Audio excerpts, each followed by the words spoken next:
Ladies and gentlemen, can I please have your attention? He's outrageous, crazy, and almost always shirtless. Welcome to WatchMojo.com, and today we'll be counting down our picks for Will Ferrell's top 10 performances. Are we about to get it on? Because I'm as hard as a diamond in an ice storm right now.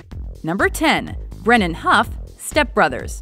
Kicking off our list is a movie that fits the Will Ferrell mold perfectly, but still brings laughs in a new way. As soon as your eyes shut, I'm gonna punch you square in the face. Prolonged fart jokes aside, he and John C. Reilly bond over a shared love of John Stamos, bunk beds, and karate as a couple of childish, middle-aged losers.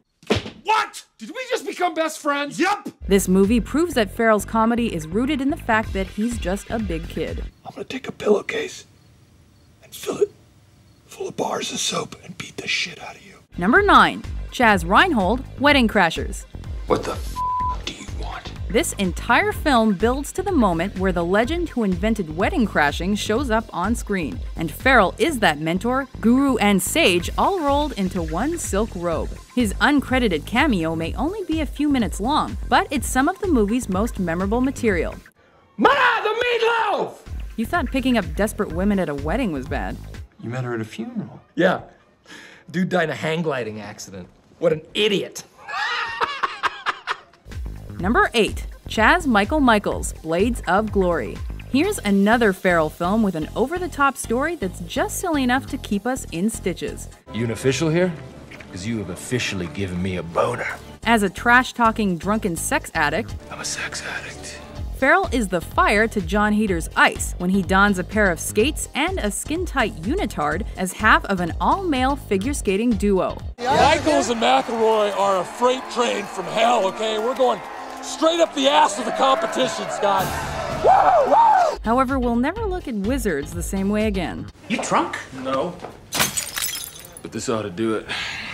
Number 7. Mugatu, Zoolander. Oh, I'm sorry. Did my pen get in the way of your ass? Ferrell's film career started during his Saturday Night Live days, and Zoolander came near the end of his run. Ferrell takes on the bad guy role as Mugatu, the evil fashion mastermind out to brainwash the simple-minded Zoolander. Crazy costumes and a silly wig don't get in the way of his ultra-quotable comedy and random fits of rage. Doesn't anyone notice this? I feel like I'm taking crazy pills! By the way, whatever you do, don't forget who invented the piano key necktie. I invented it! Number 6. Steve Butabi, A Night at the Roxbury. After introducing nightclubbing brothers Steve and Doug Butabi to TV audiences on SNL, Will Ferrell and Chris Kattan brought them to the big screen. While critics universally dismissed it as another failed Saturday Night Live movie, crowds honored it with a cult following. Yes! As always, Ferrell is not afraid to let it all hang out with a little lowbrow comedy.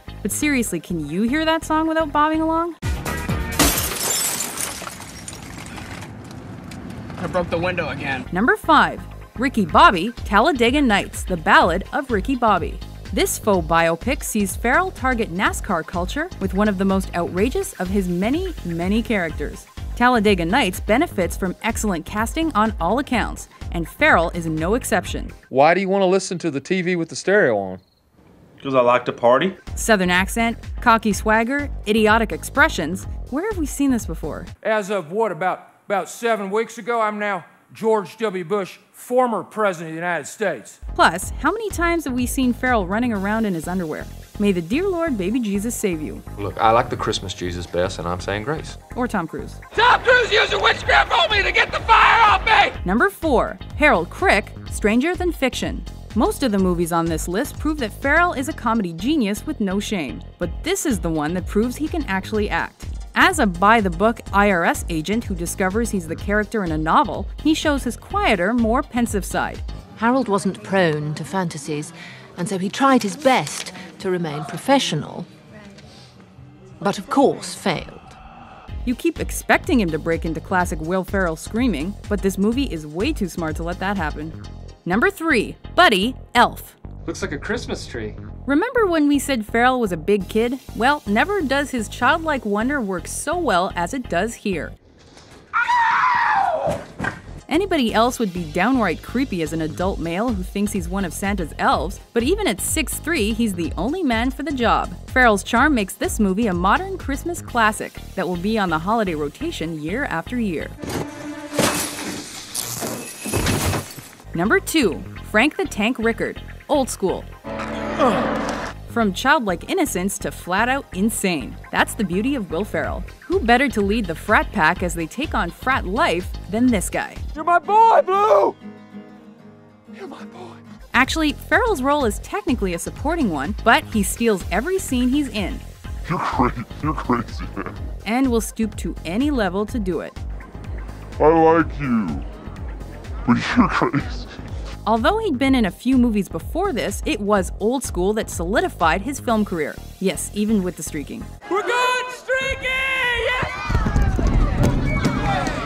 Number 1. That escalated quickly. Ron Burgundy, Anchorman, the legend of Ron Burgundy. I'm Ron Burgundy? Taking the top spot on our list is the most quotable movie of the most quotable actor. Milk was a bad choice. Anchorman was Ferrell's first turn at taking the reins as a leading man, and it takes his style of comedy to the nth degree. Ron Burgundy is a smooth-talking, well-dressed, sexist moron, I want to be on you.